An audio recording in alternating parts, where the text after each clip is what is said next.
கார்த்திக் தீபா சீரியலில் நாளைக்கு ஒரு சூப்பரான ப்ரோமோ வந்திருக்கு. அதுக்கு முன்னாடி வீடியோ பிடிச்சிருக்குண்ணா லைக் பண்ணிட்டு பார்த்து சப்போர்ட் பண்ணுங்கள் ஃப்ரெண்ட்ஸ். அபிராமியை பார்க்குறதுக்காக ஐஸ்வர்யா, மீனாட்சி, தீபா 3 பேரும் வராங்க. வந்தோடனே எல்லோரும் சாப்பிட்டாச்சா அப்படின்னு கேட்டோன்னே எல்லோரும் சாப்பிட்டாச்சு அப்படின்னு சொல்கிறாங்க தீபா. ஏம்மா நீ சாப்பிட்டியாம்மா அப்படின்னோடனே சாப்பிட்டேன் அத்தை, நல்லா நீங்கள் உடம்ப நல்லா பார்த்துக்கங்க அப்படின்னோடனே நான் எனக்கு என்னம்மா, கார்த்திக் இருக்கான் நீங்கள்லாம் இருக்கங்கும்போது எனக்கு என்ன கவலை, 3 மருமகளும் தங்கமாக இருக்கீங்க அப்படின்னு சொன்னோன்னே அத்தை நான் சொல்கிறேன்னு நினச்சிக்கிட்டேன், நீங்கள் எங்கே தீபா சாப்பிட்ட, ஏன் இப்படி சொல்கிற அப்படின்னோடனே ஏன் சாப்பிடலையா தீபா அப்படின்னு கேட்டோன்னே மீனாட்சி வந்து சொல்கிறாங்க, ஆமாம் அத்தை உங்களுக்காக விரதம் இருக்கா, ஒரு வேளை மட்டும்தான் சாப்பிட்டுக்கிட்டு இருக்கா, அதுவும் ராத்திரி மட்டும்தான் அப்படின்னோடனே என்ன அபிராமி வந்து ஏம்மா இப்படி தீபா இப்படி கஷ்டப்பட்டுக்கிட்டு இருக்க உடம்ப வருத்திக்கிட்டு, இல்லை அத்தை நீங்கள் குணமாகி வரணும்ல அதுக்காக நான் வந்து வேண்டியிருந்தேன்,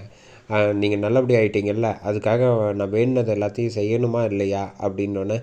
உன்னை வந்து நான் மருமகளாக அடையிறதுக்கு நான் எந்த ஜென்மத்தில் புண்ணியம் செஞ்சுருக்கேனோ எனக்கு தெரியலம்மா,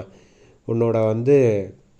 அன்பு பாசத்தினால மட்டும்தான் வந்து நான் மீண்டு வந்திருக்கேன் அப்படின்னு சொன்னோன்னே அத்தை அது மட்டும் கிடையாது, இவன் வந்து உங்களுக்காக பாட்டெல்லாம் பாடினா தெரியுமா கோயிலில் போயிட்டு அப்படின்னோடனே அப்படியாம்மா எனக்காக நீ ஒரு பாட்டு பாட அப்படின்னு கேட்டேன்னே அத்தை இப்போ வேணாம் அத்தை அப்படின்னோடனே ஏம்மா ஒரு உன் பாட்டை கேட்டால் எனக்கு உடம்பு கொஞ்சம் தெம்பாக இருக்கும் இல்லையா, அதுக்காகவது பாடு அப்படின்னு சொன்னோன்னே சரி அதான் அத்தை வந்து இவ்வளோ தூரம் கேட்குறாள்ல பாட வேண்டியது தானே அப்படின்னு வந்து சொல்ல ஐஸ்வர்யா நானும் இங்கே ஒருத்தி இருக்கேன், இவங்க 2 பேரும் மாற்றி மாற்றி பேசிக்கிறாங்களே, என்கிட்ட அத்தை வந்து ஒரு வார்த்தை ஏதாவது பேசுகிறாங்களா, நானும் தான் அவங்களுக்காக வந்து அருண் அழைச்சிட்டு போயிட்டு என்னை உருட்டி விட்டாப்புல எல்லா பரிகாரமும் நம்மளும் செஞ்சோம், ஆனால் ஒருத்தராவது நம்மளை கண்டுக்கிறாங்களா, நம்ம என்றைக்குமே வந்து அமைதியாக இருப்போம், எதுக்கு ஏதாவது பேசினா அப்புறம் வந்து